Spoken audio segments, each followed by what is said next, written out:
Friends, నేను నానమ్మ ఇంటికి వెకేషన్కి వెళ్ళాను కదా, అక్కడ నేను మసాలా వడస్ తిన్నాను. నాకైతే సూపర్ నచ్చినాయి.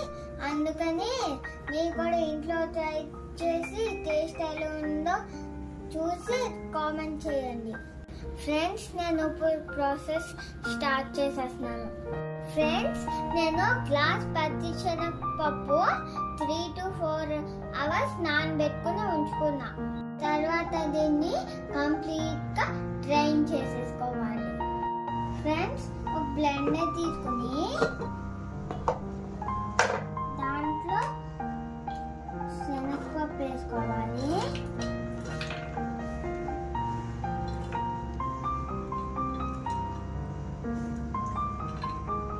అడుగున కొంచెం ముంచేసుకోవాలి. ఫ్రెండ్స్, చూసారా ఫ్రెండ్స్, లాస్ట్ కొంచెం ఈ పప్పుని ఇలా ఉంచుకున్నా.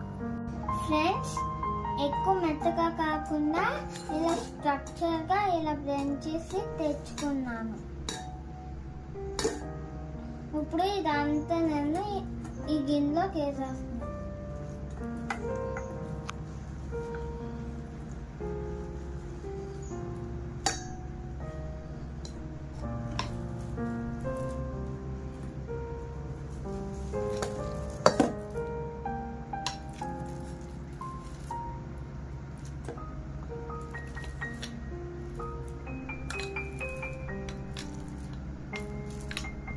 ఫ్రెండ్స్, ఇప్పుడు నేను పక్కన పెట్టుకున్న శనగపప్పు యాడ్ చేస్తున్నాను. చిల్లీస్ ఇంకా ఆనియన్స్ యాడ్ చేస్తున్నాను. ఫ్రెండ్స్, ఇప్పుడు నేను 1 స్పూన్ ధనియా పౌడర్ యాడ్ చేస్తున్నాను. ఇప్పుడు నేను కొత్తిమీర యాడ్ చేస్తున్నాను. ఫ్రెండ్స్,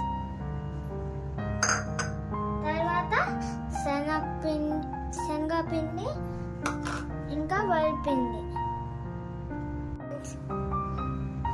ఫ్రెండ్స్, ఇప్పుడు నేను జింజర్ గార్లిక్ లో 2 రామోగ్లు ఇలా పేస్ట్ చేసుకుని ఇందులో యాడ్ చేసేసుకుంటున్నాను.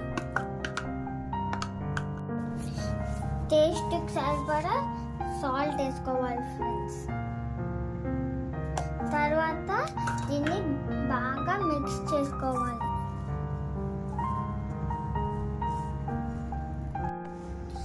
ఫ్రెండ్స్, వాటర్ ఏమేయకూడదు. పిండి వడలకి రెడీ అయిపోయింది.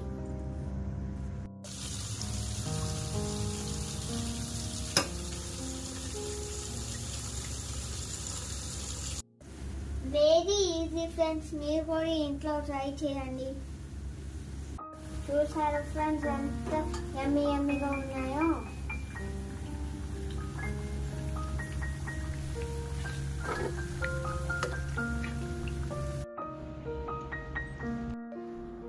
చూసారా ఫ్రెండ్స్, మసాలా వడలు ఎంత యమ్మీగా ఉన్నాయో.